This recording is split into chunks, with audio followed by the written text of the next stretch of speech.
Olá pessoal, meu nome é Audrey, eu sou psicóloga e eu estou aqui gravando esse vídeo para falar de um assunto que muitos me questionam, que é a relação entre pais e filhos, tá? Bom, quando a gente fala de relação entre pais e filhos, a gente pode pensar que essa relação ela se inicia antes mesmo da criança vir ao mundo, né? Quando a gravidez é descoberta, quando os pais têm a notícia de que eles vão ser pais, né?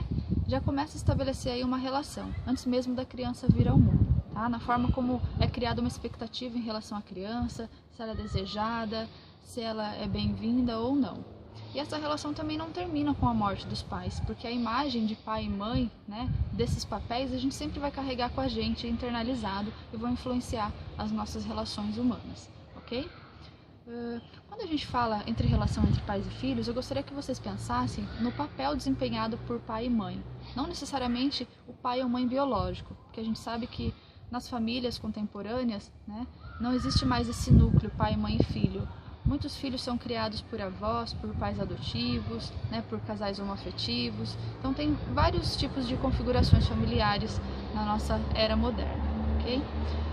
Então, para a gente poder falar, né, de como se dão essas relações de forma saudável, de forma madura, a gente precisa pensar que quanto mais preparados, mais maduros, né, mais preparados emocionalmente os pais estiverem para lidar com as necessidades, com as angústias, com as frustrações dos filhos, né, a probabilidade de eles terem seu desenvolvimento saudável é maior do que se os pais tiverem algumas complicações, algumas patologias, alguns desajustes emocionais.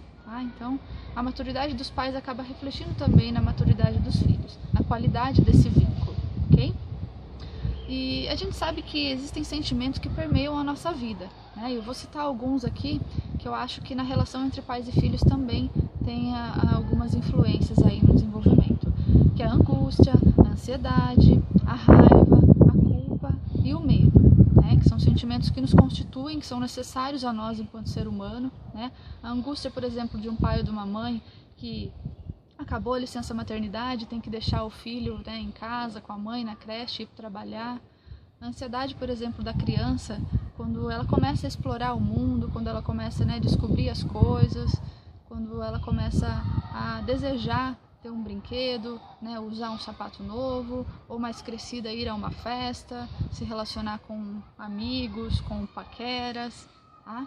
A raiva, né, que é aquilo que a gente sente geralmente quando a gente é contrariado, quando a gente não alcança o que a gente deseja, quando a gente não consegue, também é um sentimento importante.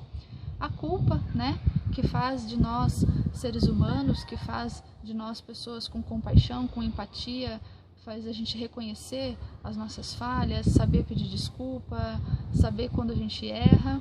E o medo, né, que consiste um pouquinho também na questão dos limites, até onde eu posso ir, o que eu posso ou não fazer, né, qual que é o meu limite, até onde eu posso chegar. Então, esses sentimentos, angústia, ansiedade, raiva, culpa e medo são estruturantes e fazem parte aí do desenvolvimento. Quando é que a relação entre pais e filhos começa a se tornar doentia, né, a se tornar patológica? Quando esses sentimentos acabam entrando em desequilíbrio, né, quando eles perduram ou eles se repetem por muito tempo.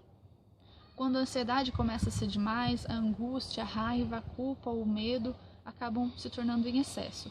Tá?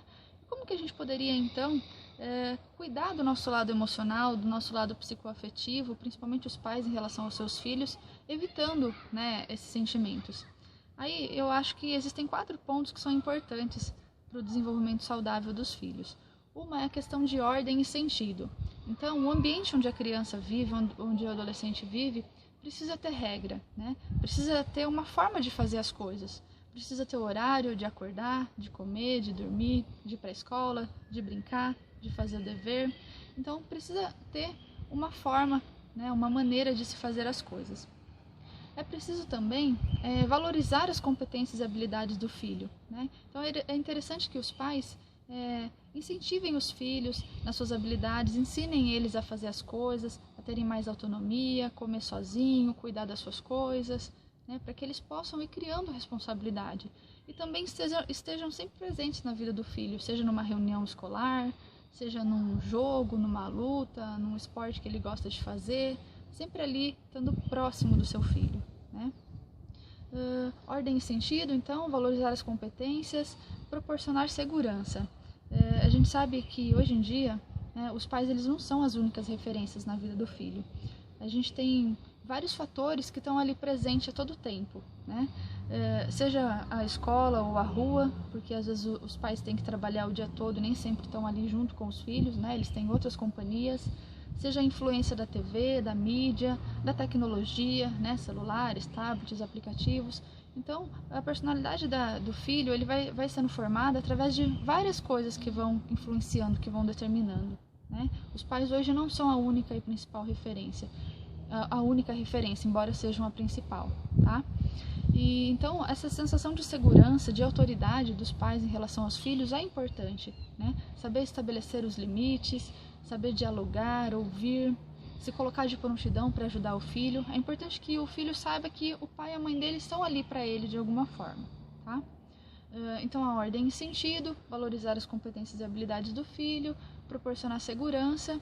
E um outro fator importante que eu acredito é a aceitação, né? Eu acho que as necessidades de pais e filhos, muitas vezes elas são conflitantes, são diferentes, né? E muitas vezes o filho se questiona se ele deve ser o que ele gostaria, fazer o que ele deseja, ou se ele tem que fazer sempre aquilo que o pai e a mãe espera dele, né? O que a família espera. Então, às vezes, ele quer seguir uma profissão diferente, se relacionar com algum amigo que o pai não concorda. Então é importante estabelecer, né, fazer aí algumas negociações, algumas concessões para poder compreender o lado do outro e aceitar o filho como ele é, né, nas suas características, na sua particularidade. Então, só rememorando, né, para a gente poder evitar o excesso de sentimentos negativos como ansiedade, angústia, raiva, culpa e medo, é importante a gente cultivar um ambiente onde tenha ordem e sentido, onde é possível valorizar as competências e habilidades dos filhos, proporcionar segurança, né, e proporcionar uma aceitação, né, da personalidade, da identidade do filho. Acho que através disso, esses sentimentos, né, essas relações vão se propagando também fora do ambiente familiar, na escola, na rua, com os colegas, no trabalho, e vão conseguindo melhorar aí a relação entre pais e filhos, tá bom? Espero ter ajudado. Visitem minha página lá no facebook.com/audreypsicóloga. Curtam, comentem, compartilhem. Obrigado e até a próxima.